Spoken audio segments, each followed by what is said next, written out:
on a shooting spree. They look for stray cats. As if that is not terrible enough, they decided to fire on blacks. And they killed one person, and the other was injured. So it's a big, I know it, the reaction was terrible here in Malta. So you can link this easily to the Floyd killing, and what's been going in the States for a number of years, of course. Yeah. Yeah. Okay. Okay, let's start. Dear guests, dear friends, welcome to another Global Thursday Talks. We are having an outstanding intellectual today, Antonia Darder. She's very well known all over the world, in the world, with her contribution to critical pedagogy, to critical theory and education at all levels. Not only with her publications, but her speech, seminars, and teachings, and curriculum designs, everything. And we are inspired by her work. She's also an artist and a poet. And Eda will be reading one of her poems in a while. Before introduction, I'd like to invite you, all participants and all,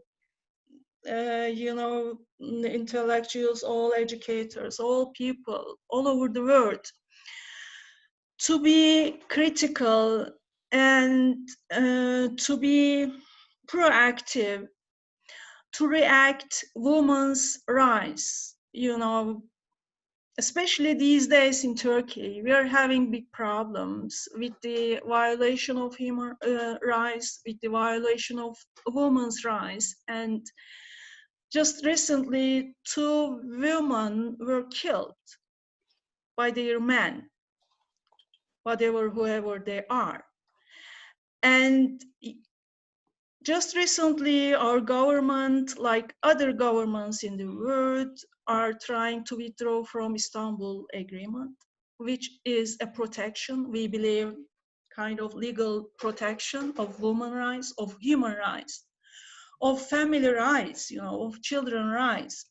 And then we started a movement in social media to just, share hashtags with Istanbul Agreement, hashtags with women's rights, hashtags with just join us.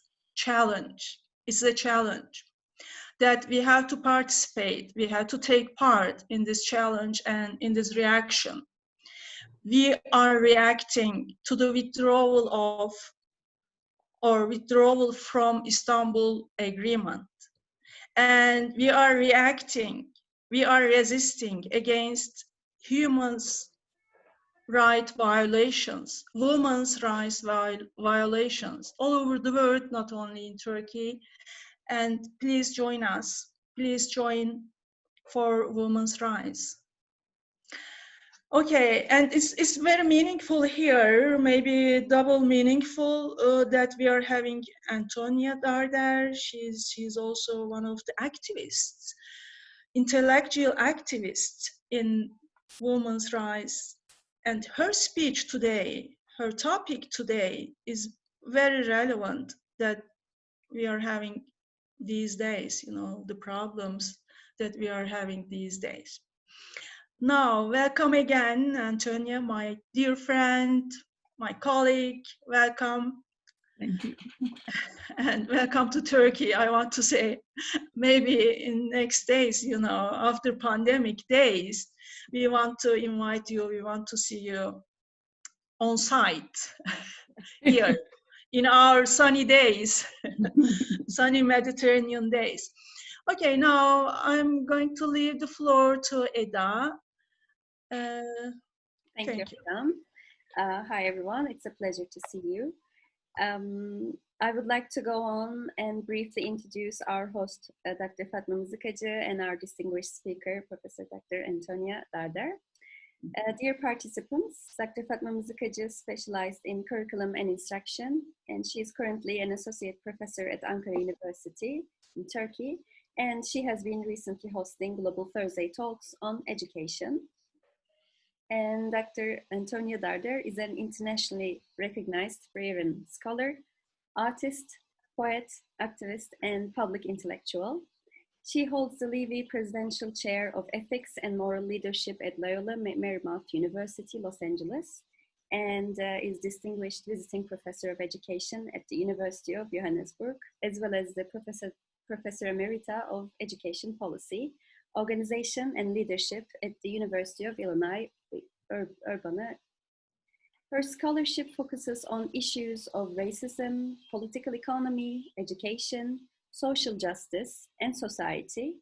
More recently, Dr. Darder has worked to articulate a critical theory of leadership for social justice and community engagement. Professor Darder is the author of Culture and Power in the Classroom and Reinventing Paulo Freire, A Pedagogy of Love, named Outstanding Book in Curriculum for 2001 and 2 by the American Educational Research Association. She is also co-author of After Race, Racism After Multiculturalism, and she is the editor of Culture and Difference and co-editor of Latinos and Education, the Latino Studies Reader, Culture, Economy, and Society, and the Critical Pedagogy Reader. And the 20th anniversary edition of Culture and Power in the Classroom was released in 2012, as well as a Dissident Voice, essay on culture, pedagogy, and power. And maybe my friend Ezgi can now show some of the books. Yes, of course. Say a few more words. These are the books written by Professor Antonio. I'm sorry, just a second.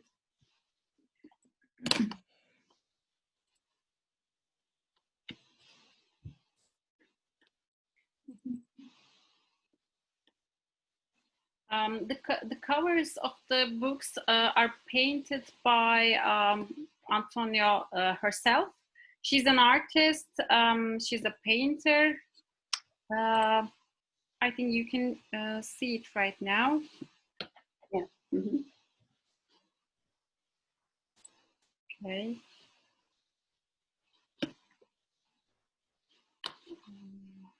Is it on the big screen? I think there's a problem. Right? Hey, no problem, Ezgi. We can see them. Mm-hmm. Okay. I think that's enough. Mm-hmm. And now I would like to go over some, reminders about our webinars so that, we experience a better webinar for everyone. And I can see that we are showing up from different cities, different countries, different parts of the world, and different institutions. I can see some friends, and it's amazing to see you here. During the webinar, I would remind you to please stay mute, and please use the chat box to type your questions and comments. It would be amazing if you don't unmute yourself and interrupt. We value the space in this virtual environment as well. And there will be one part in the talk. Dear Antonia Darder will talk about 30 minutes, and then we will have a question, answer, insights sharing part. So please, please, please use the chat box. And we would also like to share them later on with Antonia Darder, and we would like to keep it as a reference. So before we move on and I leave the floor to Dr. Antonia, I would like to share a personally very meaningful poem by Dr. Darder. 2 years ago, we were in this critical education seminar, and I was, listening to Dr. Darder, really inspired and amazed. And I saved one of her poems, and just like Fatma Hocam mentioned, it is so meaningful, especially nowadays during this women empowerment days, I can say, I guess. The poem is by you, and it's called We Are. We are of the generation of women who pushed the boundaries, who embraced the body, who relished passion, who dreamt of justice. We are of the generation of women who rejected the narrow limits, who trampled on conformity, who spit on subjugation, who dreamt of freedom. We are of the generation of women who transgraded the holy scriptures, who dared to speak, who caressed the untouchable, who dreamt of deliverance. We are of the generation of women who endured the punishment, who wrestled fear, who defied solitude, who dreamt of liberation. Thank you very much. So with that, I present you Professor Antonia Darder. Thank you, Eda. Thank you, Fatma, both of you. Thank you for the opportunity to be here with you this evening. It's always an interesting process for me to do the Zoom thing, and most interesting when I'm talking about the body in this very disembodied medium. So I kept thinking about that, you know, kind of the contradiction of that, of my advocating for a pedagogy of the body in a process where I can't be there to touch you or hug you or, you know, experience you outside of this kind of virtual context. But anyway, nevertheless, I'm happy to be here, and I'm happy to be able to provide this lecture. What I've decided to do is go ahead and do the presentation of my lecture, which is very much with a PowerPoint. And you know, what I try to do with the PowerPoint is really bring certain visuals to allow a kind of conceptualization of the ideas. In some places, I actually have some of the script on there that you can read, but it's more just to kind of give you an opportunity to kind of sit back and take in the lecture, but also take in, you know, some of the visuals that might help in one way or another to emphasize a point, because that's really what I'm thinking about when I add a visual to the lecture. So I will do that, and then it'll be about a half hour. It might be a little bit more because I sometimes stop to do a little bit extemporaneous. I've received some questions, so when possible, I've tried to kind of already add them into the lecture. So if I need to do that, I will do that. I'd like it to be somewhat relaxed, mainly because that helps me to feel better and enjoy the process more. And I hope it will be for you as well. So I'm going to go ahead and do a screen share right now. And so the PowerPoint will come up, and I will advance it as I move through the lecture. And I will see you all at the end of the lecture when I come back on the screen. Okay. I think I may be on the screen even during it, but it doesn't matter. All right. And thank you so much for being here tonight.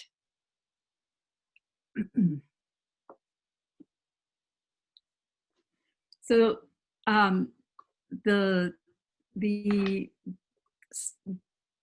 this particular piece, what I decided to do is really try to kind of engage Freire and some of his ideas from the standpoint of a revolutionary praxis of the body. And hopefully, you know, that'll come together as I move forward. So I need to figure out, okay, I think here we go. There we go. You just bear with me if I'm a little bit slow at getting the technology together, but I'll catch up. So I'm going to start with this quote of Freire. And Freire stated, "It is the human body, young or old, fat or thin or whatever color, the conscious body that looks at the stars. It is a body that writes. It is a body that speaks. It is a body that fights. It is a body that loves and hates. It is a body that suffers. It is a body that dies. And it is the body that lives."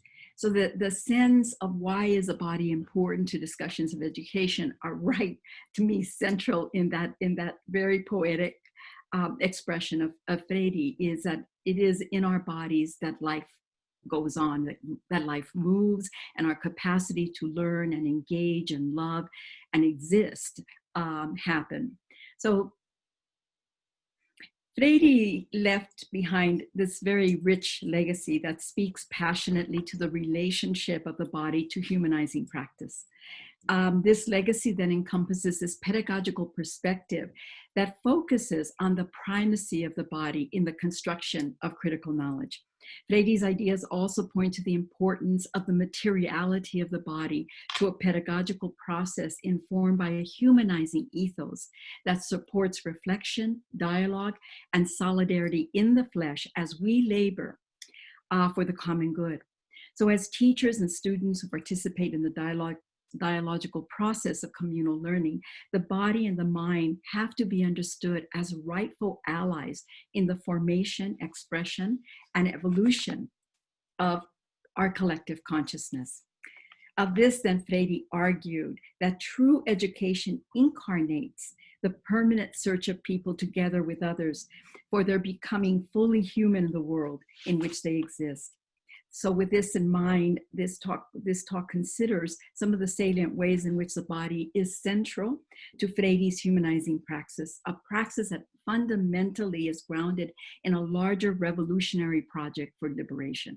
And I think it's, for those of you that are familiar with Freire's work and critical pedagogy, it's always important to understand that it's never just a theory or a practice related to the classroom. It is a praxis of life, and it is a living pedagogy that we bring to our work. I included here kind of the background of this is the Escuelita Zapatista, and the reason for it is that if there is an example of kind of incarnated, real incarnated learning that goes on, if you've not been to the Zapatista communities, I mean, you see this incredible way in which they engage their environment in the education of their students.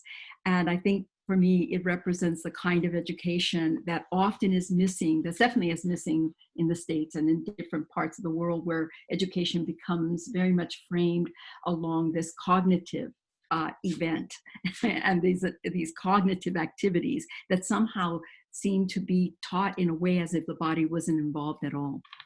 So I want to just look for a minute this notion of the one-dimensionality of banking education. And the process then of teaching and learning has to be acknowledged as this process of human labor. So we're involved in human labor, and it's human labor that's always associated with all the intricacies of our materiality, the fact that we exist as material beings. For oppressed subjects, such labor also emerges from our efforts to make sense of the repressive material conditions and social relations of power that shape the limitations and possibilities inherent in our histories of survival. So no matter where you exist in the world, no matter who you are in one way or another inscribed by a particular history of survival. Only through understanding schooling then as a multidimensional act can teachers construct a revolutionary practice of education where students are neither asked to deny the wisdom of their bodies nor to estrange themselves from one another in the name of academic competition and debilitating practices of meritocracy. Someone had posed a question around neoliberalism. Here here in many ways implies how meritocracy itself and competition actually create a kind of estrangement of the body within the context of education. In contrast then to a pedagogy of love, which is very much kind of Freire's stance, it begins with acknowledging students as fully embodied subjects of their own existence. From the moment that they first enter into the classroom, the moment that teachers begin their first encounter with the students, it's important that they understand that these are human beings who are embodied, who come with already some notion of the world, culture, language, and understanding. To do so, educators must be prepared to contend in the flesh with the embodied histories of the disenfranchised and the social and material forces that impact their own labor as teachers committed to a democratic praxis. For this reason, then, Freire argued for the indisputability of the body within the process of teaching and learning, pointing to the sensualism that's contained in the body, a sensualism that is inseparable to rigorous acts of knowing the body and a passionate ability to love and know one another. Freire's perspective undoubtedly echoes aspects of Marcuse's thesis in Eros and Civilization, where Marcuse argues for a widening of our experience of the body through embracing what he called the polymorphous sensuality, a sensuality more in line with our human capacity to exist as freely empowered subjects of history. And in many ways, this really pushes that notion that we are sensual, sentient beings. And rather than thinking of sensuality as simply this kind of genital focused, that in fact sensuality is a sense of feeling and experience that we go through as we engage one another and as we engage the world. Not surprisingly then, it is precisely this passionate sensual freedom from which we produce revolutionary thought and action that is held hostage by the deeply fractured, objectified, and instrumentalized curricula administered particularly to oppressed student populations and working class kids.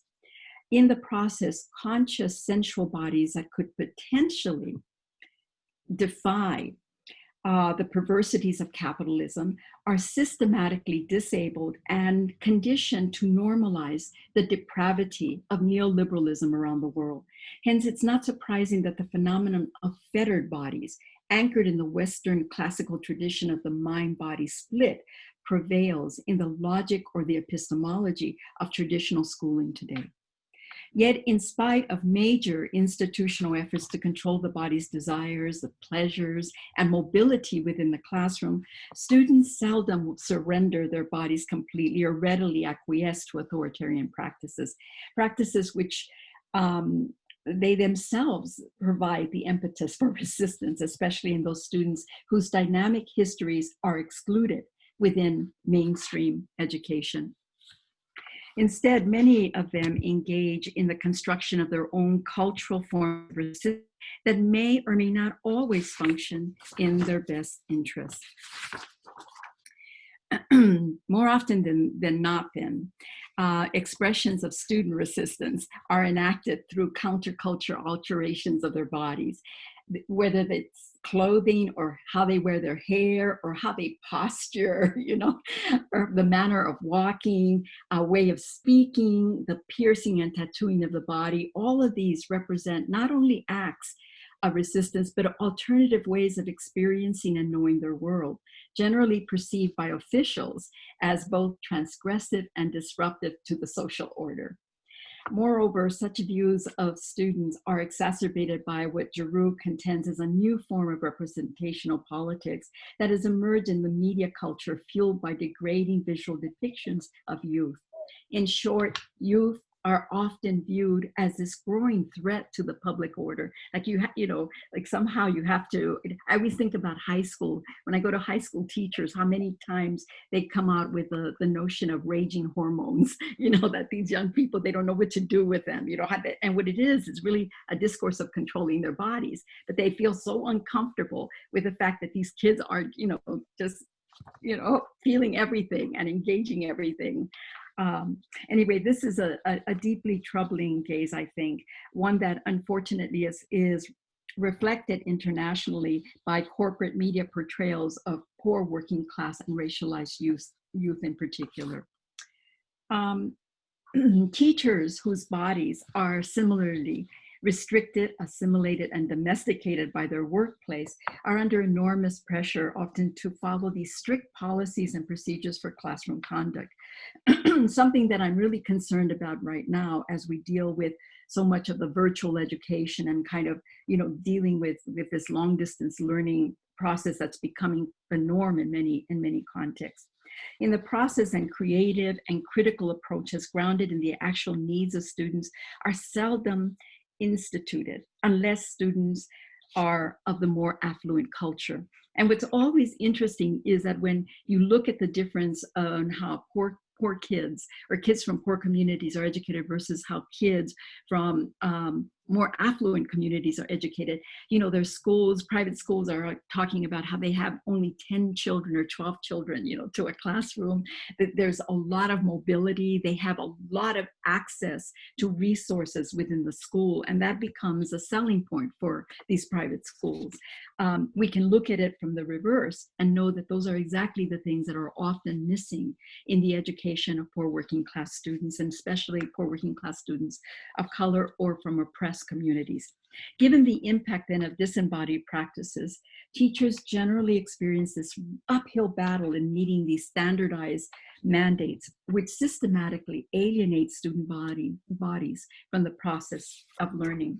nowhere is this more apparent than in low-income schools, where teaching to the test, particularly in the United States, has become the curricula of choice, even within colleges and universities. So you have this ranking of colleges and universities in the States and community college. And you see how, as you go down the so-called ranking of these colleges and universities, you see more of this kind of teaching to the test that goes on in the curriculum. As a consequence, many teachers, consciously or unconsciously, reproduce a variety of one-dimensional authoritarian classroom practices in the name of classroom management. So they're trying to manage the kids in an effort to maintain physical control of their students. And what we're talking about is really physical control of their bodies. If a student sits quietly, generally the teacher will say, oh, that's a nice student, that's a good student. If a student is very, boisterous and very, moves around and needs more opportunity to engage, what happens is that student is generally perceived as a troublemaker, kind of a troubled student, and there's some concern about the student doesn't have self-control. So there's all these kinds of discourses that are brought up. Unfortunately, though, having to shoulder the hidden physical stress of in many ways not being able to be honest, or for teachers to not be able to engage with the real needs of their students, and having often to meet a curriculum that isn't in sync with children's lives and students' lives, really creates an additional stress, a stress which teachers are experiencing in their own bodies. And so often you can go into schools where teachers are not supported, and you can, observe teachers and you see them often getting upset, getting anxious, getting angry. This is a physical, response to the students in ways that don't help their students to learn. And then people want to talk about bad teachers. But often what they don't do is they don't talk about the fact that these teachers are teaching in conditions that actually are very, very stressful and do not support them, right? So you're going to have teachers who are not going to be feeling real great about their labor and what they're doing. The experience of alienation that all this engenders then often becomes intolerable, while others who begin to sense defeat and frustration adopt more authoritarian approaches to manipulate and coerce cooperation, while justifying their means in the name of helping their students succeed academically. So often, for example, I am very much an opponent of high stakes testing, and yet, I have seen colleagues who say, well, this is what we have to do.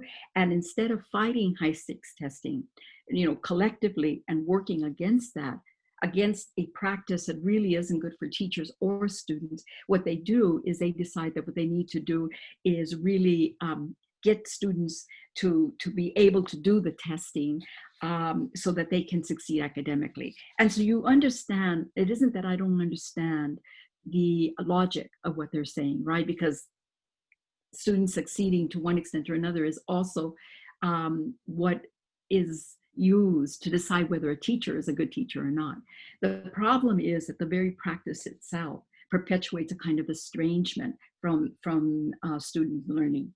What cannot be overlooked here then is the manner in which these authoritarian practices are designed not only to blindfold students and lead them to a domesticated future, but also to alienate and estrange teachers from their own labor as well. Concerned then with the need to restore greater joy and freedom and creativity in the classroom, Freire urged teachers to reject this domesticating role within their classrooms by demythologizing the authoritarianism of teaching packages and materials and their administration in the intimacy of their world, which is also the world of their students. And so in many ways, what he was talking about is that one of the practices within education are often, there's modules, and it may be this way for those it's this way in other parts of the world as well, where you have certain modules or certain sections that are taught at a certain moment. So if the student has a question that has to do with a section that's going to be taught, let's say, in 4 months, what they tend to do is not want the student to engage the question at that moment. And what that does, I mean, I'll give you a real quick example. It's like watching an elementary school teacher, and this was with 3-year-olds, and the kids all of a sudden had been ants infesting the there was a lot of ants all over the schoolyard, right? So the students, these kids got very, very excited about these ants, and they wanted to study ants. They wanted to do stuff about ants, and they were asking the teacher, can we do a project on the ants? And the teacher said, oh, well, that's really nice, but we're going to study ants in November. And this was in September. So in 2 months we'll study ants. But the crazy thing about doing that is that's an example of disembodiment. Is that the embodied response to that was to find a way to engage with the pedagogy of what ants, how could a project around ants engage students around their critical engagement with their world. So that is just a tiny aside about how that is. Instead, then, Freire insisted that what is important in teaching is not the mechanical repetition of this or that gesture, but a comprehension of the value of sentiments and emotions and desires and sensibility and affectivity and intuition, because he also talked about the sense of intuition, which often people never want to talk about in education. This powerful assertion, then, of our human faculties beyond reason, beyond cognition, in the struggle for our liberation is indeed a hallmark of Freire's revolutionary praxis. His painstaking efforts to challenge the necrophilic grip of hegemonic schooling simultaneously provided a rightful place for engagement of the body in the classroom, which also entails an integral view of students as multidimensional beings. This sense that we're not just cognitive beings. We are this multidimensional being of heart, mind, body, and spirit, that all of these elements are working and are present in the process of our teaching and our learning. It is this integral view that is often negated in banking education, where a more complex understanding of the body and its significance to intellectual and political formation is generally absent, unless it's being directed towards the control of kids, as I mentioned earlier. Since the one-dimensional epistemological focus of traditional education privileges cognition, other important ways of knowing are easily going to be ignored and dismissed.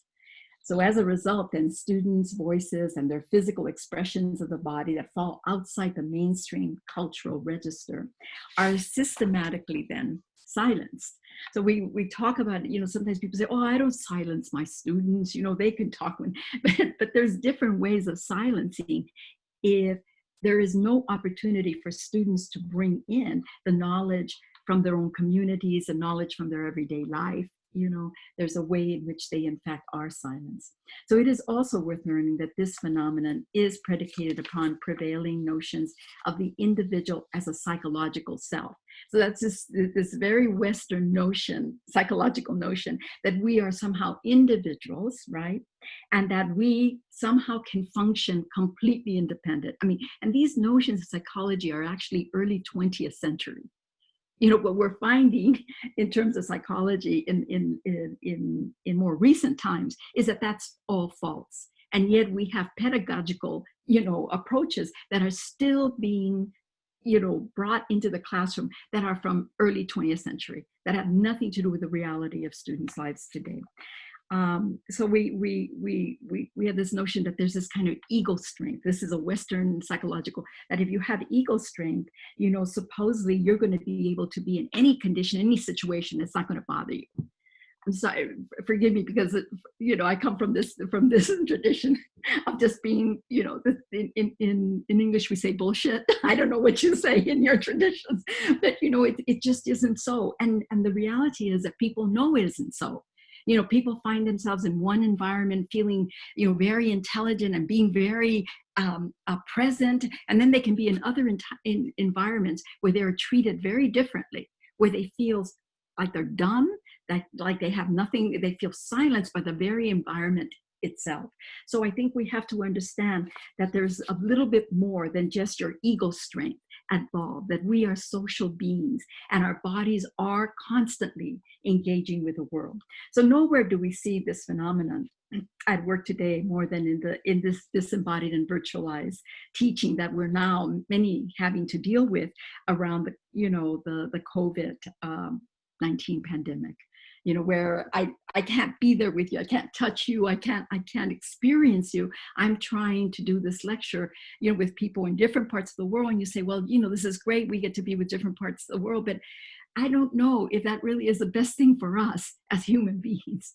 I think we need that kind of physical contact. We need that experience with one another. We need to be engaging. We grow with each other through our presence. It's not just through our thinking, it's through our very presence. True then to the Eurocentric epistemology that informs Western pedagogical views, the student is perceived as this kind of decontextualized individual who is expected to abandon all cultural values and norms, most often reflected in the use of their bodies, because how we use our bodies, believe it or not, are very much reflective of our cultural communities. And also gendered, right? In the gendered standpoint, how we use our bodies is a very gendered phenomenon. That are not in concert then with often the hegemonic educational expectations. In contrast to this, Freire's problem-solving pedagogy counters the limits of Western pedagogical tradition, which abstracts knowledge and negates the role of the body in the process of teaching and learning. So Freire understood this to be tied to the intellectual history of the West, where the Cartesian mind, I'm going to not forget to get my little, stay with me, I'll stay with you. The mind-body split is deemed, there's this mind-body split that deems the heart and the mind somehow to be antagonistic to intellectual formation. So that, if you have sentiment, that somehow is going to corrupt your ability to think. So often when I'd be in situations that I get really, really frustrated and angry dealing with racism or sexism or something, and I mean, sometimes I just find myself, in tears. I would say, well, you know what, I can cry and I can think at the same time. It doesn't take away from my intellectual veracity if suddenly I have an emotion about what I'm talking, in a situation. Consequently, this disembodiment then leads to this anti-dialogical classroom practice and a pedagogical socialization that will alienate students. Seldom are educators prepared to contend with a manner in which fractured and instrumentalized approaches to learning reproduce these kind of asymmetrical relations of power that suppress the very organic production of knowledge. So Freire recognized that such disembodiment serves to disable the formation of student voice, social agency, and democratic participation. Accordingly, he noted that students from oppressed communities, in particular, are often expected to engage their studies as objective, distant, and impartial observers, even when the object of their study may be intimately linked to brutal conditions of human suffering that are part of their everyday life. And an example of this that I'm trying to inflect here with this particular, or infer with this slide, is that if a Black male student in the United States was doing a research project about police brutality in the Black community, there would be all sorts of issues that would be engaged. There would be concern that he wouldn't be objective enough, or he would be expected to be very objective in how he presents the research, even though there is a long historical tradition of police abuse and police murders of Black youth in the United States, of which, the George Floyd is only one example. Here, traditional academic expectations then affirm that feelings and intuition corrupt the process of teaching and learning and are suspect to formulating truth. Of this, Freire argued the categorical negation of emotion and passion, the belief in technicism, ends in convincing many that the more neutral or disembodied we are in our actions, the more objective and efficient we're going to be in our construction of knowledge. Hence, university students are socialized to labor as uncritical, descriptive, neutral scholars, disembodied, dispassionate from the subject of their study. This signals an epistemological logic of estrangement that's devoid of the very qualities that humanize our existence. Freire made this, made a variety of references in Pedagogy of Hope that reflect his recognition that the material conditions of estrangement that shape the lived experience of oppressed students and workers and their communities are made visible and are profoundly expressed through their bodies. So we see, for example, you see poverty marked in our bodies. For those of us that grew up in poverty, and remember our own experiences, I can tell you it's a very different experience to live in poverty and not know that you're going to have food to eat, from knowing that every day you don't have to worry. What you have to worry about is whether you're going to get the food you want or not. not if you're going to eat, but do I get to eat whatever I want at a particular moment? So it's a very different experience for children living in an affluent context versus children who are living in very, very difficult conditions. As such, then this whole notion can be witnessed in students and just looking at people in terms of our skin, our teeth, our hair, our gestures, our speech, the movement of our arms and legs. I can't talk without moving my hands like this. And for those of us that come from cultures of the South, it's very difficult for us not to use our bodies when we're talking, and often people feel like, oh, you're distracting me because you're moving so much, and yet we don't think anything about it when we see other people moving around as they're talking, right? In concert with Marx, Freire understood that hegemonic schooling is founded on a politics of estrangement, which, like that of estranged labor, functions to alienate youth from their bodies and the natural world. He considered then that the estrangement of the body is akin to that invisible power of alienating domestication, a state of refined estrangement and of a loss of consciousness. So here we start to see that for Freire, the notion of consciousness is not just something that is happening in your head. It's not just a cognitive element. It is truly an integral experience of consciousness, because for Freire, consciousness is not something that the individual can find by themselves. Consciousness is a social phenomenon. So critical consciousness can only be built in terms of our physical engagement with one another. Unfortunately, educators who are prepared in this one dimensionality of banking education and banking pedagogy seldom possess the necessary political acumen about the body to deflect deficit notions that become embedded commonsensically within the classroom. This further incapacitates the human sensibilities that are necessary for critical engagement of the larger conditions of inequalities that shape the lives of historically oppressed populations. Common authoritarian responses to student physicality also ignores or misinterprets the intent of student behaviors outside of the mainstream, converting the body into an object that must acquiesce to the teacher's will or they will be expelled. I think where many of us who grew up in these mainstream contexts, what we found, for example, is being often accused of being angry. I mean, women of color in particular, often are accused of being angry when you get emphatic about something or you're trying to make a point. Like suddenly, you're not, your face is, and as you get older, even more so,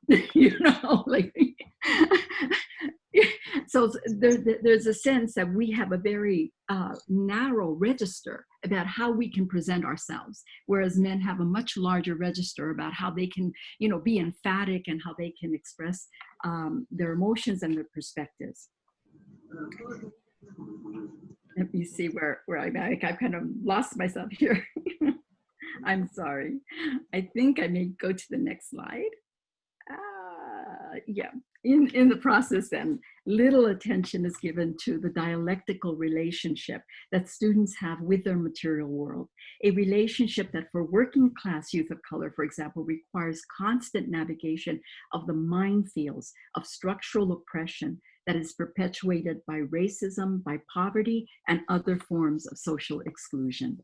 The unfortunate consequence then is that disembodied knowledge seldom leads teachers and students to grapple critically with deeper moral questions of education and society, which would undoubtedly challenge social and material relations that sustain human suffering and structural inequalities. I'm going to just go in pedagogy of freedom. Freddie often engaged with what he considered to be so Fevziye asserted in Pedagogy of the Press that it is insufficient to rely on abstracted approaches to learning when disembodied words and texts are privileged in the construction of knowledge. So he would say things like, you know, words that are not given body, so words that are not enfleshed, have little or no value. And I think his concern then was with the manner in which educational processes of estrangement cause false dichotomies that alienate students from their own material world. So the only true realm from which cultural, political, and economic liberation can be forged. If you're not dealing with the material world, it is impossible to make any kind of change. And in fact, the most powerful learning that goes on happens when students are in fact very much engaged in the experience. So given the significant role then of the body to the pedagogical process, Fevziye noted the ontological and epistemological estrangement of the body in the banking approaches interferes dramatically with the capacity of students to know themselves, one another, and the world. Ignored is the obvious fact. Our lives unfold within the vital experiences of the flesh and its sentient capacity. Instead, the body is seen as an object to be controlled, contained, or transcended, given its potential to disrupt the hegemonic order. And I think this is a significant point. When human beings are very much grounded in relationship to their situation, and when they're grounded in their bodies, they're much more aware of the inequalities that exist in their world and in their communities. This negation then sidelines the affective and relational needs of students' bodies that must endure, resist, and struggle to become free from the social and material entanglements of a society that imprisons them both ideologically and corporally. Repressive views then of the body and sensuality within education also serve to negate overtly or covertly the cultural knowledge and wisdom of oppressed cultural populations whose epistemological view and expression of the body in their cultural process of knowing may differ substantially from the mainstream notion of the body and consciousness that we find in schools. In the process, this often alienates and estranges students from ways of knowing, including human suffering, which exists outside of the limited scope of the hegemonic lens, whether linked to class, to gender, to ethnicity, to sexuality, to skin color, physical constitution, or spiritual beliefs.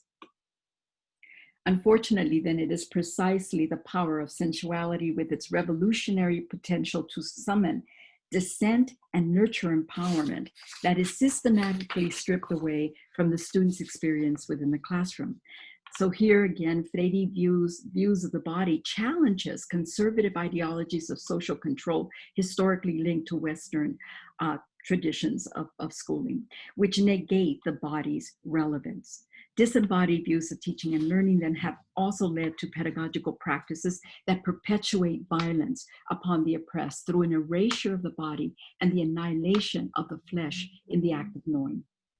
Accordingly, then, inequalities are reproduced through class, racialized, gendered, ableist, heterosexist perceptions and distortions, which are embodied wittingly or unwittingly in prevailing attitudes of schools and society.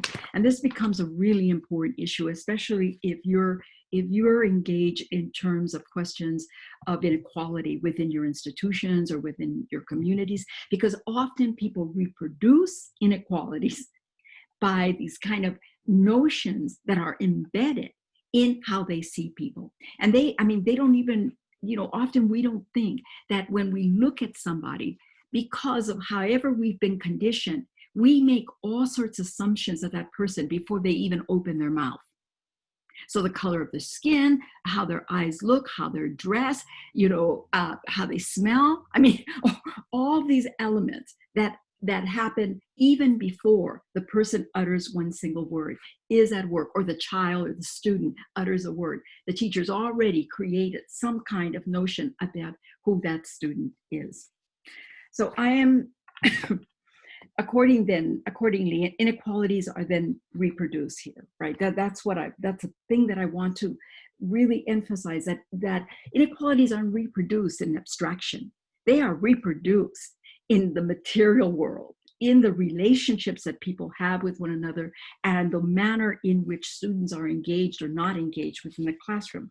So I am, of course, referring here to the many deficit assumptions and debilitating preconceptions that are projected upon both teachers and students, particularly of color, whose bodily appearance or expressions are perceived antagonistic to the class, racialized, patriarchal, heteronormative, abled, or spiritual mainstream in which they have to function.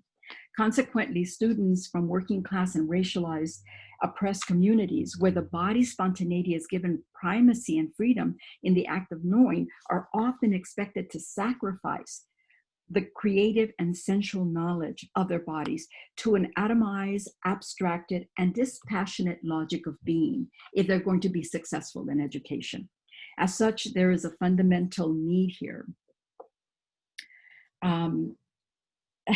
There's a fundamental need for an interdisciplinary reading of bodies with students. And often people will talk about an intersectional reading of bodies, for breaking away from the dichotomies and contradictions and ruptures that obstruct our capacity to create together a more loving and just world.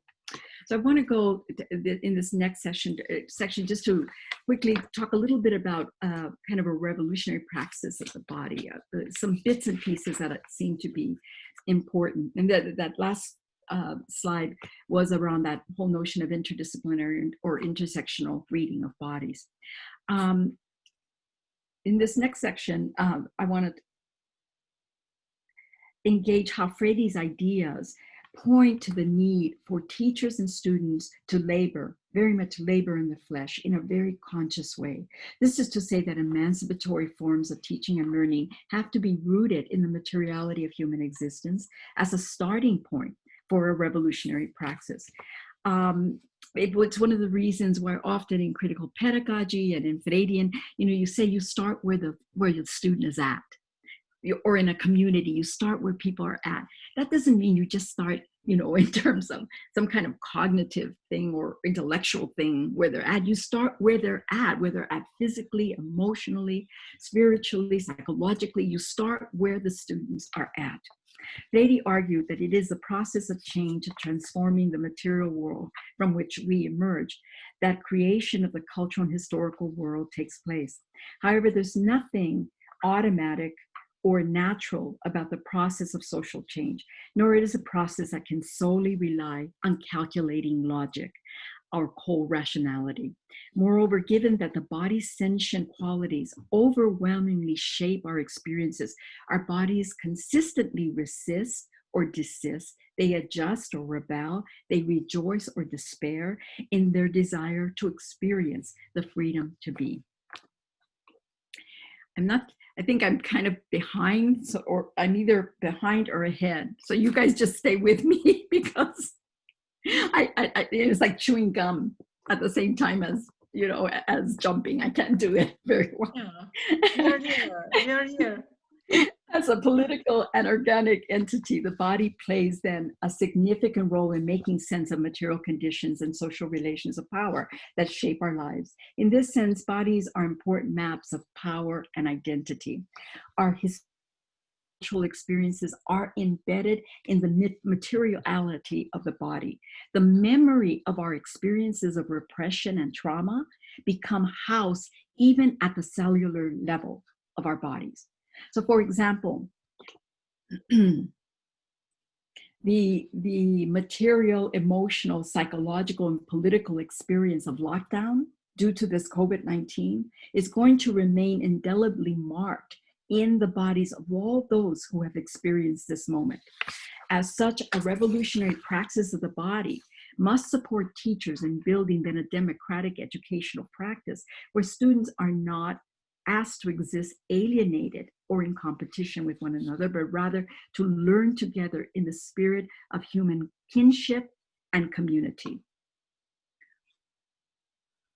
Then the link that exists between the body and communal life becomes central here in terms of Freire's work and understanding, in his understanding of conscientização, which can only unfold and evolve within the context of political participation and solidarity, a revolutionary form of cultural action that can only be enacted in the flesh. You cannot, we do all these petitions, we sign things, but there's nothing more powerful than when people get out in the street. Why the Black Lives Matter, has just spread is because it was meaningful. It engaged with an issue in a very physical way, and people were on the streets. They were not doing petitions on the internet.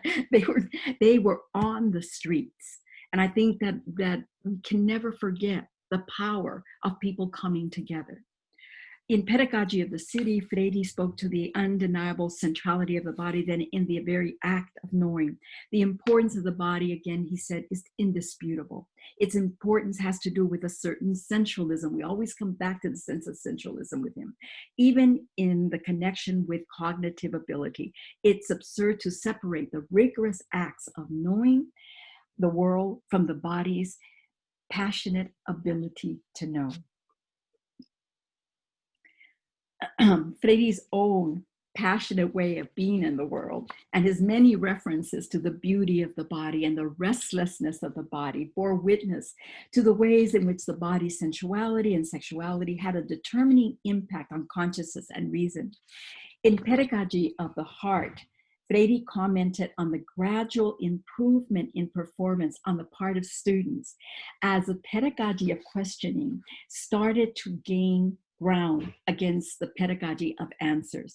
And as issues around the body were addressed. This is something that he himself saw in working with students.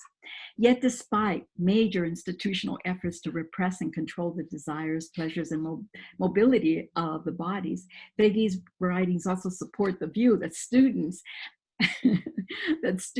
seldom fully surrender their bodies or readily acquiesce to authoritarian practices which in themselves provide the impetus for resistance, especially in those students whose dynamic histories are excluded from the mainstream.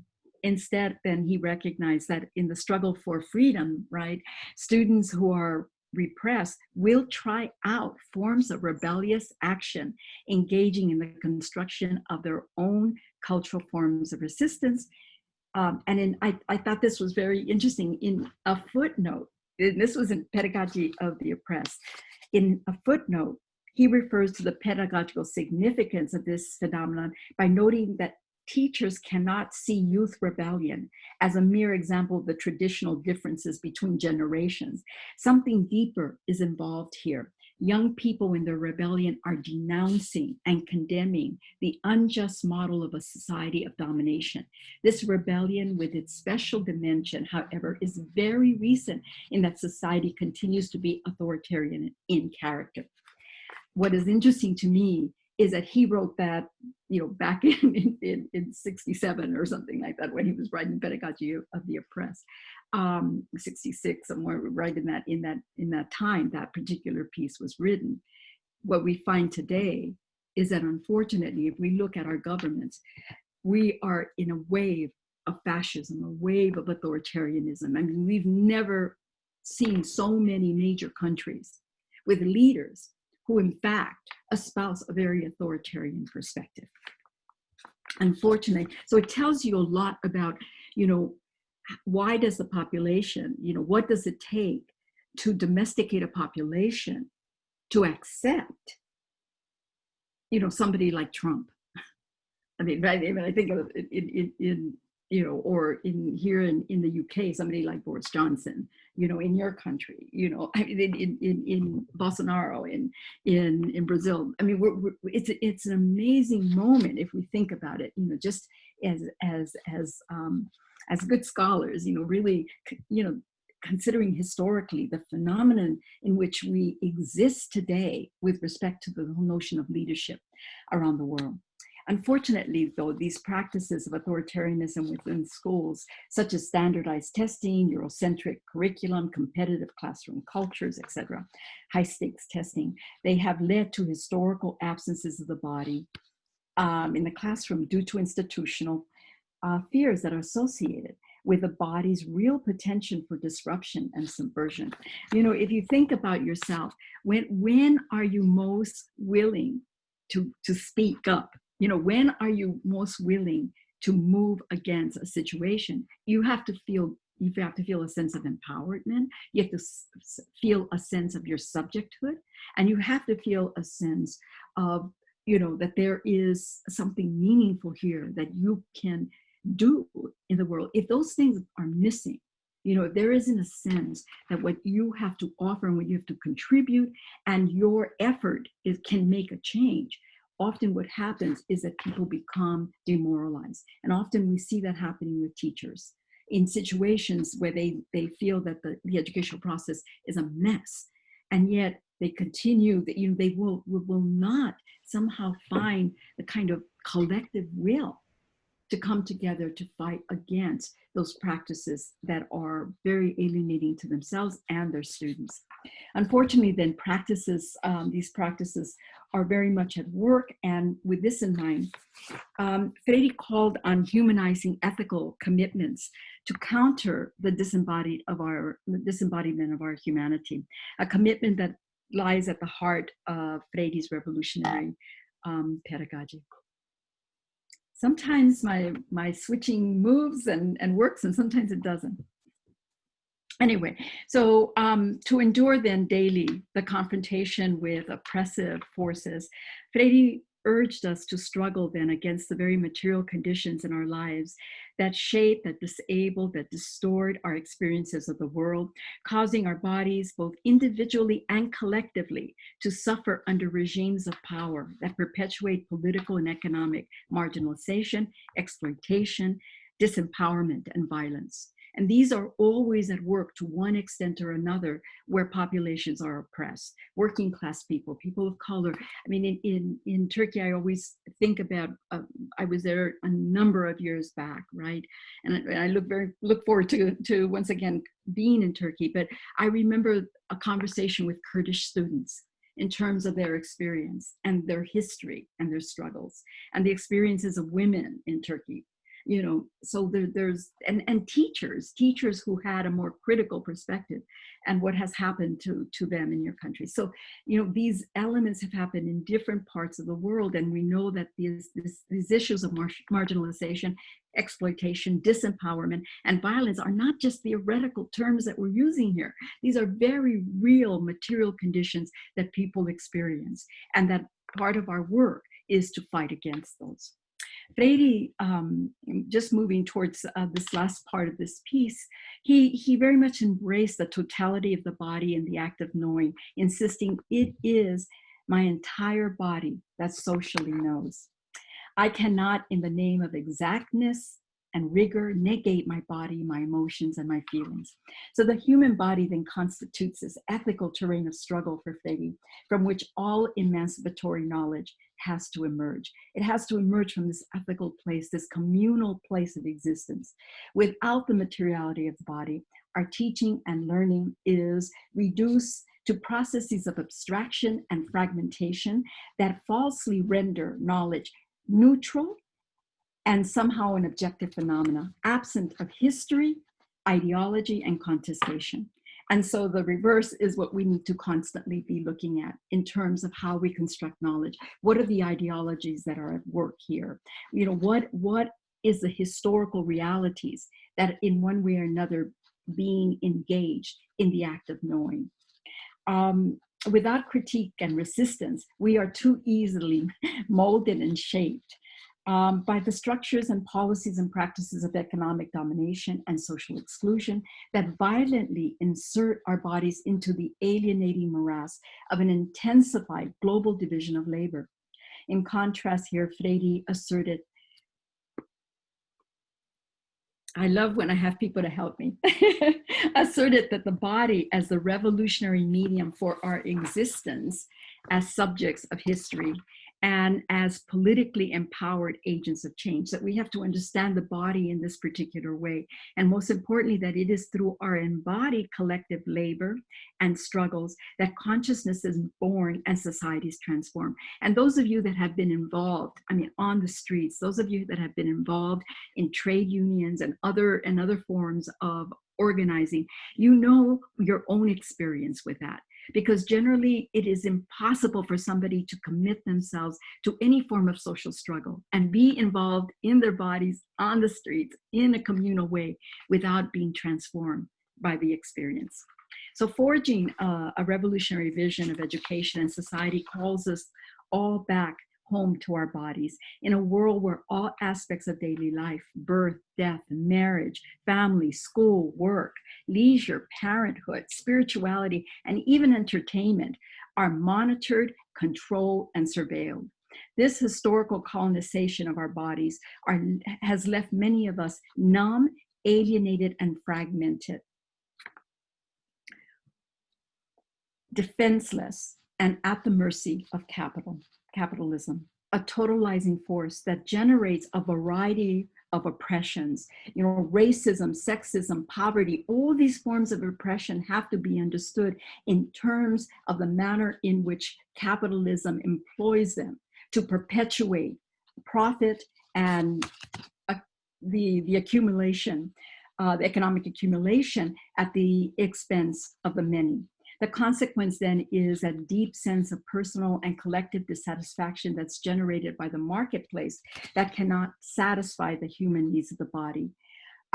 People are always looking, you know, maybe if I buy this cream, I'm going to look younger. You know, maybe if I wear this clothes, I'm going to look better, you know, or slimmer or whatever.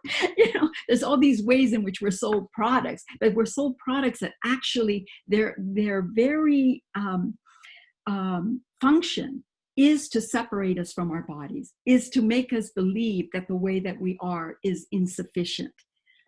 And that, of course, we need to buy, we need to consume in order that we might possibly, but of course we never quite get there. We can possibly be acceptable. So the consequences then is this deep sense of collective dissatisfaction. And these needs that can only be met, it's almost like the marketplace, they're convincing us that the marketplace can meet these needs that can only be met through relationships that can break then the isolation and the alienation so prevalent in our societies today. So in the absence then of a truly democratic moral language and the practice of the body that stifles our capacity for social struggle today, part of what we're trying to deal with then is how can educators across the country and around the world deal with the fact that they're involved in schemes of privatization, for example, privatized education, of high stakes testing, of accountability regimes, and standardized knowledge that really negatively impacts not only the education of students, but the very labor of teachers themselves. Because in many ways, it is asking them to separate themselves from their teaching rather than being an integral part of their teaching. Yet it has been difficult for educators to communicate a clear, coherent, emancipatory moral message to challenge the shallow, economistic moralism of neoliberalism. I mean, we've seen in the States, and I've seen it in other parts of the world, where people are saying, you know, they talk about the impact of neoliberalism, the privatization, what is happening, and often they've not been able to consolidate a social struggle, a campaign that can, you know, move against these neoliberal policies. Some would argue that the lack of such a coherent political project is a direct result of educators' alienated complicity with the status quo and the contradictions that are inherent in the lack of politics within a highly charged political arena. And unfortunately, often teachers are well-meaning, but their sense of politics is not always coherent. And we especially see this when we're dealing with issues of racism in the United States. Teachers will say, well, I'm not racist. I love all my children. I see all the children the same, but never engage with the fact that children that come from working class communities or racialized communities are having very different experiences than children who come from more so-called middle class and more affluent contexts. So rather than exercising a language of economic efficiency and neoliberal accountability, life within schools and societies then requires the development of a moral political language that can safeguard the dignity and integrity of all human beings, but in particular, those populations that have historically suffered the brunt of economic exploitation, including the racialization of communities, the dispossessions of lands, the genocide of languages and cultures, the over-surveillance and imprisonment of populations. In the present climate, of course, there's this rising concern with the extensive measures that have been introduced around the world during the coronavirus outbreak that have whitened surveillance. They've become entrenched, and now there's a sense that what is going to happen is not just something, I'm sorry, somehow I moved away from something or other. Well, I'm not sure where I am, but I'm going to keep going. Here we are. So this extensive surveillance and measures that have been introduced around the world during the coronavirus outbreak, that they've widened, they become entrenched. And by sense of entrenched, that means that once, of course, the pandemic is over, they actually will continue to use these to monitor people, surveil particular populations, and to limit the mobility of those people, the movement of oppressed communities. Indeed, such a revolutionary practice of education then is going to entail an ongoing political process where we name things in which we can only be sustained through our embodied and collective labor. So we can't engage this notion. We're not going to change this particular issue of surveillance, for example, by just simply bemoaning it. There's going to have to be some real actions on the street that begin to ask questions. What is trace and tracking, for example? What are the consequences of trace and tracking in relationship to the larger political questions of who has power in society and who does not? Indeed, then we've got to deal with a labor born of love and deeply anchored in an incessant and in an unceasing commitment. I just saw my partner, I should tell you, talk about bodily experience. Okay, I'm going to stop right now because I just noticed my partner joined the hi. So I'm trying to pretend like I don't see him, but I'm just going to be out with you guys. I see him. It's like, oh. All right. So thank goodness I'm almost done here. In fact, I think I'm just about there. And let me just finish this, that a central political aim of a revolutionary practice of education is to support the evolution of critical consciousness with an explicit aim towards the establishment of a more loving and just world.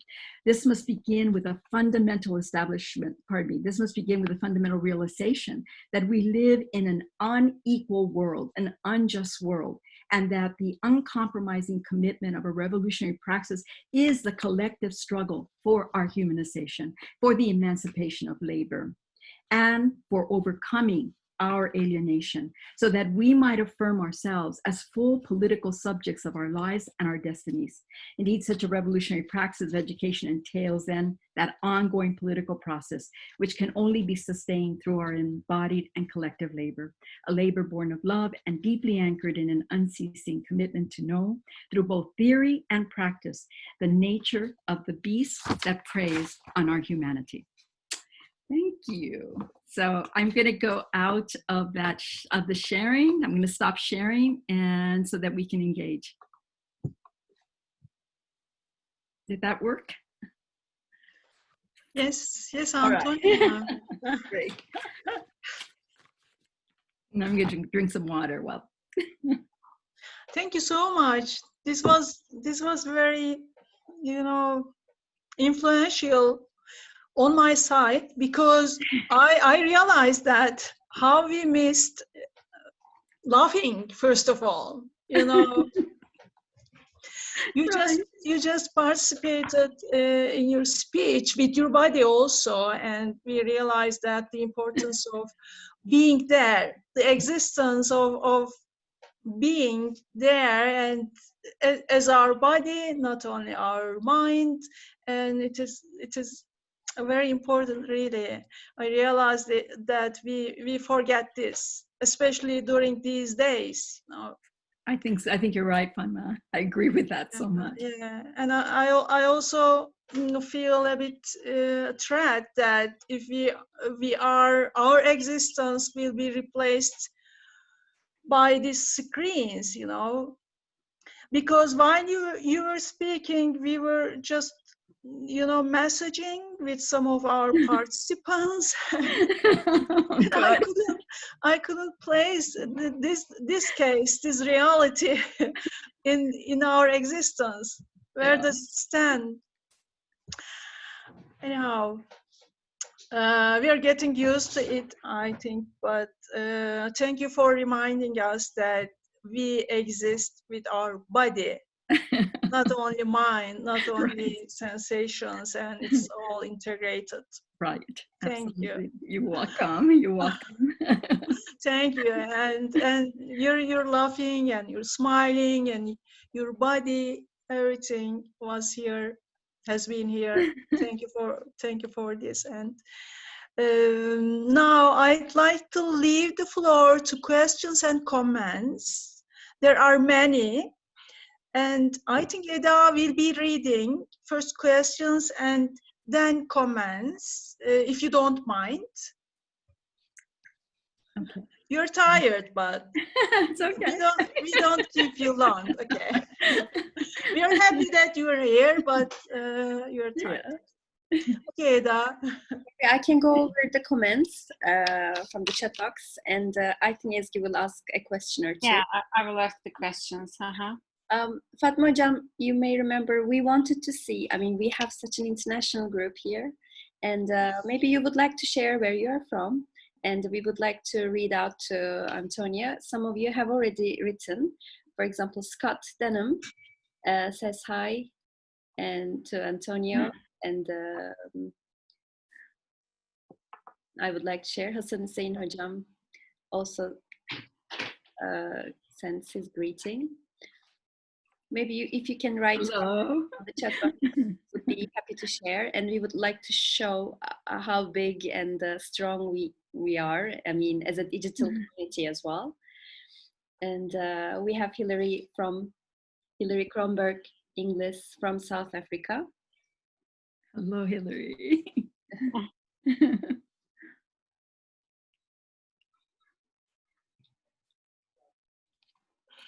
And we had a question actually. Maybe we can start with that. Ezgi, how do you feel about that? Yeah, of course. Meanwhile, we can have the chat box. Should I start with questions, or will you read some of the comments? Maybe as the comments accumulate, you might ask your first question about the body. Okay. Yeah, actually we have some of questions. First one is about body education. What are the possible effects of body education in schooling? Can you talk about the situation in USA when compared to other countries? It's kind of interesting when I hear a phrase spoken differently than, and I'm trying to understand it.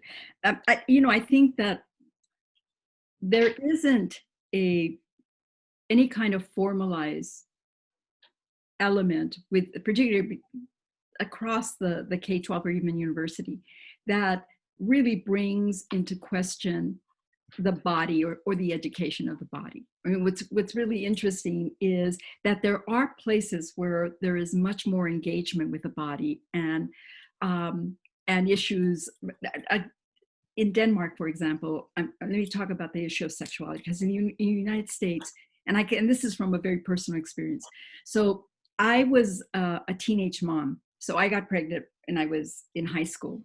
I was thrown out of school and I was sent to go with the other pregnant girls in a little room on the other side of town that we had to go. So and I was married very early, so that issue wasn't mine. But other of the girls who were with me, the boys or the young men who were the fathers, no one talked to them. They weren't sent somewhere else, you know. So there was this sense that women's bodies in school, especially in high school, are only acceptable as long as they are desexualized, or as long as their genderized element isn't too obvious, which of course being pregnant would really make that be an issue. But what is amazing about that, it is that in the lack of engagement with young people about their bodies, or the lack of engagement in the United States in terms of sex education. There is a sex education program, but it is so stifled by certain religious conservatism that young people do not grow up with a sense of their bodies in the respect of sexuality, for example, that young people grow up in somewhere like Denmark, where they start sex education since kids are very young, and they start learning about their bodies. And then there's a sense that there's a process that happens that is just part of a human process of developing in their bodies, including their sexuality and their sensuality, and that is engaged as part of the curriculum. So the consequence is that often young people in the United States grow up without a real sense of their responsibility for their bodies, a real sense of how to engage their bodies in ways that are responsible, and that in fact disempowers them, especially young women. And so I think this notion of body education in schooling is really missing. I mean, there is a sense that it's not an important issue, that in fact, if we go back to a kind of Western perspective, to engage the body and the emotions really does corrupt your learning, that somehow it corrupts your ability to learn well or to understand well. And in fact, what we find is the exact opposite, that a very integrated learning, people tend to learn much more powerfully, and that the learning that they are doing becomes much more applied in relationship to their lives. So that tells us a great deal. If we want people to be empowered, if we truly believe in liberation and empowerment and people's, participation in society, you have to create a kind of curriculum and a kind of educational process where people's lives, including their physical participation in the world, is seen as an important marker of their political and intellectual formation. So I think that it's hard for me to just talk about body education in the way the question is asked. But I think we need to think about, how are we always involved in body education? So that's the other side of this, right? Because it's the same thing like people thinking, well, I'm not political. Well, the very act of saying you're not political is a form of politics. It's an political position, but it's still a political position. Well, we are getting messages, and students are getting messages, and we as educators are giving messages to our students about what is acceptable in terms of their physicality and their participation within the classroom by the structures that we create and the relationships that we allow within the classroom. So I think there's a lot of thinking that still has to go on in terms of what this means. And the book that I'm working on right now is around this teaching of the flesh, and trying to somehow, it's taken me a number of years, I have to tell you, because part of what I find myself is trying to sift through all the different dimensions of the issue of the body and its relationship to education, but it's also to its relationship to oppression. Because if we think about how oppression takes place, what we realize is that it is a very physical phenomenon. When people are oppressed, it's a very physical phenomenon. Whether they're bombed or they're imprisoned or they're surveilled, it happens at a physical level.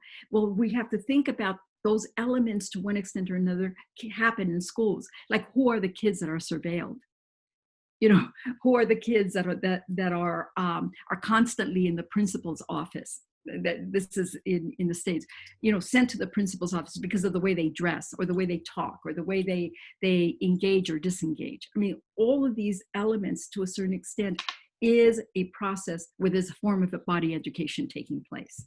And it often is related to who has power.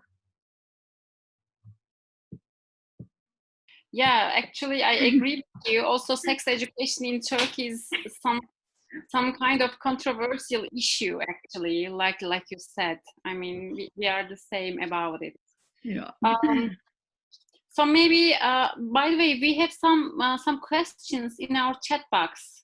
Did you have chance to look at it, or maybe we can add these questions after our questions? Which one do you prefer? Ezgi, some of the questions have already been answered. Yeah, I think in so. Antonia's lecture. presentation, so we can skip them and we can continue. For example, there's a question here, the last question in the chat box. Can you read it? Yeah, some alternative schools. It's about from Lerna Babikyan, right? Yeah. Yeah. Okay. I'm reading her comment and question. I would like to share my thoughts, and my question will be your point of view through these informations. Creative dance education is quite body-based and concept-based way for body awareness and creativity. It's quite widespread over USA and mostly in middle northern Europe countries. On the other hand, as a part of New Age spiritual practices beside mindfulness and meditation, very slowly embodiment for kids, teens are also slowly growing in USA. They are mostly disconnected directly with politics, but body and no sense the self gain autonomy on them is still political. Right? I think I think it's a kind of comment.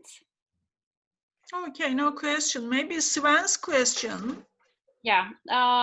May I engage a bit of that? Because I think that the issue in terms of the whole question, the issue of dance and the pedagogy of dance. I mean, you know, there's some work that's being done in terms of decolonizing dance pedagogy, partly because what is considered to be traditional dance pedagogy is often very westernized. It's very much linked to a way of moving the body and music that is very Western centered. And so there are many who are looking at the manner in which, for example, during slavery, slaves were not permitted to dance, and there were ways in which they created these little line dances as a way to be able to move and create a dance that was to try to dissimulate their participation in dance. I mean, there's all these elements that often are not discussed around how the dances in a culture are very much linked around what permission there is for the body to move. So in cultures where the body is allowed to move and to you know, move the hips and move and move the breast and move, you know, there is a much more open and fluid dance style that is there. Well, often in more traditional contexts, those ways of moving are not permitted. They're much more rigid, they're much more contained, they're much more held. And so we have to understand that even within dance, there is a deeply cultural experience at work. And so there's a kind of, when dance is used, for example, with children in communities, in cultural communities, there is a literacy, cultural literacy that is coming from those children's participation in the dance. What are the roles of the females? What are the roles of the male? How do they engage together in the dance? Is it a communal dance, right? They tell you a great deal about the culture of the population from which those folk dances emerge, for example. Mm-hmm. Yeah, thank you for the comment. Maybe we can continue with Sven Glattenberg's question and comment, of course. Dear Professor Darder, thank you very much for your impassioned and inspiring presentation. As someone who taught in public school for marginalized communities, I sometimes felt the oppressive system working through my body. I felt myself administering the oppressive measures of the system because I was trying at the same time to teach in an emancipatory way. This contradiction became a great tension which I experienced in my body and became burnout and exhausted.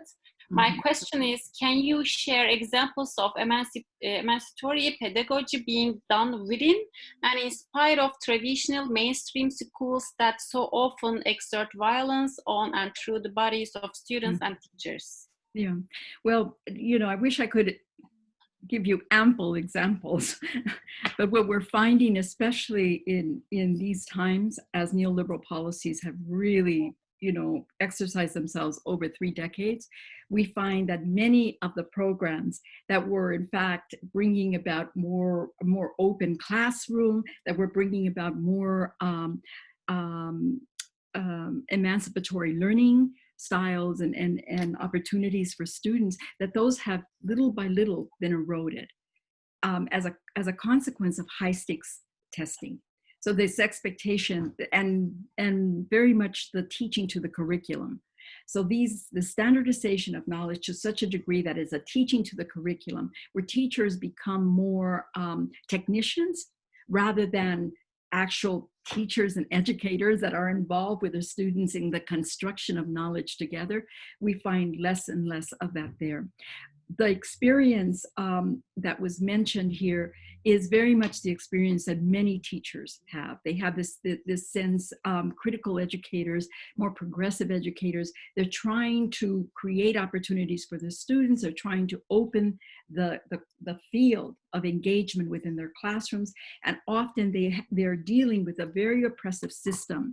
Often what happens when you open the field of engagement in an elementary school classroom is that the kids get very noisy, and often the expectation is that the teacher calm the kids down and keep them quiet. So there's this tension that is constantly at work, where the teacher knows that in fact the kids need to be able to run around the classroom and, you know, and be noisy and engage each other, but they're having to deal with a principal who's going to write them up, right, as not being, you know, a good educator, which then is going to affect their salary. So you have these interesting authoritarian regimes that actually impact teachers in very debilitating ways. And so in the States, for example, 50% of new teachers leave within 5 years because they simply cannot stand the stress of the conditions. So what has been an interesting thing in terms of alternative schools is that there have been private schools, alternative schools, independent schools that have tried to create emancipatory activities and approaches and pedagogy. The contradiction here, though, is that those schools generally are for more affluent students.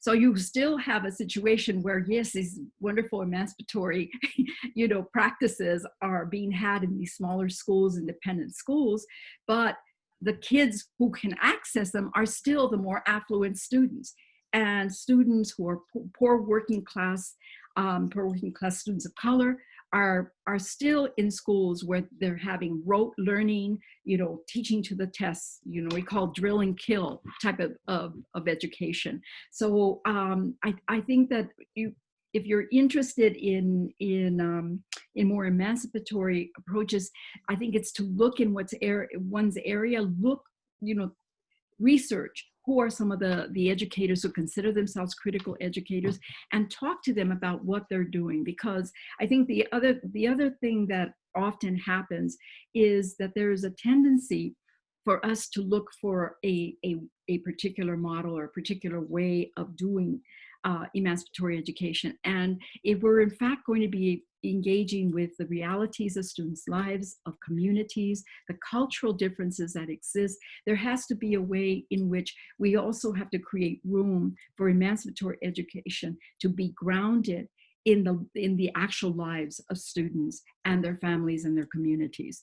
So I'm not going to get into a lot of examples, but there are independent schools who have been working on this, who have been trying to engage the students around anti-racism and all these issues. There are, for example, in Los Angeles, or in the Los Angeles area, there's a Chicano, a very Chicano-based indigenous school that is also an independent school, and they're doing wonderful, beautiful work.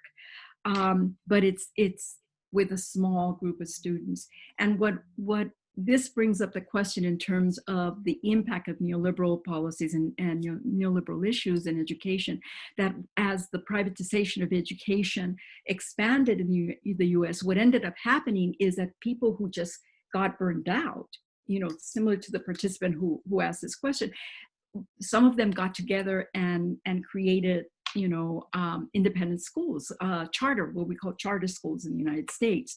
And so they were doing, a kind of critical pedagogical approach, those kind of things. But then you have this contradiction because you have people who are leaving the public schools. And so then suddenly we have a draining away from educators who we would hope would remain. And part of the problem is we have not consolidated an educational campaign of liberation in terms of teaching in the United States. So we have these national education organizations, American Educational Research Association, you have all these professional organizations, but in terms of any radical project to really shift the realities within public schools and to stand up for the state's commitment to educate all children in the United States, that is not happening. And we see more and more losing ground. That doesn't mean that there aren't people who are trying, who are making efforts.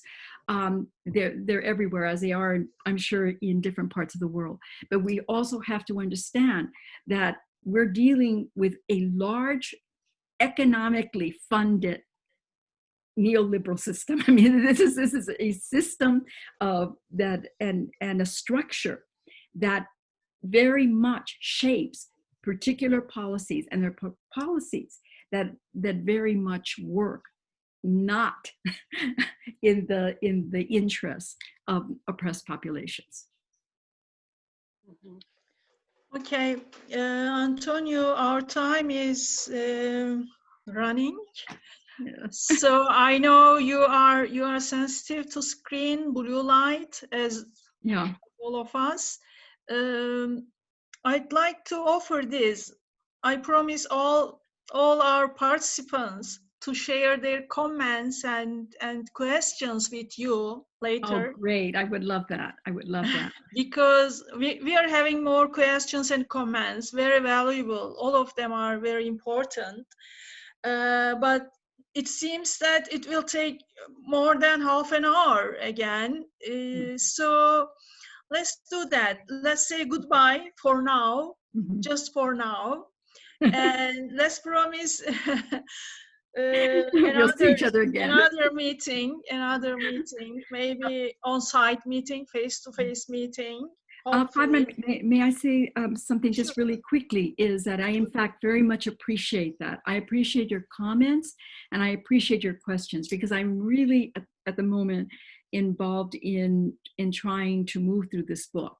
And I will take your comments and questions very, very seriously, and they will actually inform how I move in the continuing development of the work that I'm doing, because it'll help me to stay very, very conscious of the issues that you're all facing and the questions that come up for you as you start to think about the issue of the body and education. So I'm saying this very sincerely, and if any of you want to contact me, you can find my email easy. You know, you can Google and find it, and you're welcome to send me a note and get in touch with me. I'd be happy to, you know, to respond and have a conversation with you. Yes. Okay, we will be in touch in future times, and our participants, again, next time we're gonna meet for other discussions. For example, next week we are having Guy Sinise and Michael Apple are having a discussion over recent issues. We are having two speakers next week.